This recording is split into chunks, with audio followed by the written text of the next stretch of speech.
రోజులో రెండు సమయాలు అత్యంత ముఖ్యమైనవిగా చెప్తుంటారు. అందులో ఒకటి బ్రహ్మ ముహూర్త కాలం. దీని గురించి మనం ఇదివరకే చెప్పుకుందాం. దానికి సంబంధించిన లింక్ను కిందిచ్చాం. చూడని వాళ్ళు ఉంటే చూడొచ్చు. ఇక ఇప్పుడు ఈ వీడియోలో ప్రదోషకాలం గురించి చెప్పుకుందాం. ప్రదోషకాలం అంటే సూర్యాస్తమయం తర్వాత ఉండే 2 గంటల కాలాన్ని ప్రదోషకాలం అని పిలుస్తారు. ప్రదోష కాలాన్ని రాత్రికి ఆరంభంగా కూడా చెప్తాం.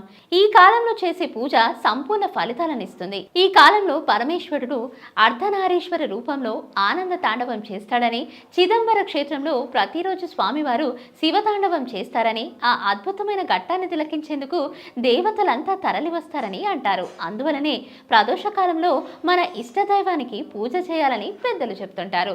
ప్రదోషకాలంలో శివలింగాన్ని ఆవు పాలతో అభిషేకిస్తే దీర్ఘ ఆయుష్ కలుగుతుందని, నెయ్యితో అభిషేకించడం వలన మోక్షం కలుగుతుందని, గంధంతో అభిషేకిస్తే లక్ష్మి కటాక్షం కలుగుతుందని పురాణాలు చెప్తున్నాయి. అంతేకాదు, శుక్లకృష్ణ పక్షాల్లో వచ్చే త్రయోదశి రోజున ప్రదోష కాలంలో మహాశివుని దర్శనం చేసుకోవడం, నందిని తాకడం వలన జాతకంలోని కర్మదోషాలు తొలగిపోతాయని పండితులు చెప్తున్నారు.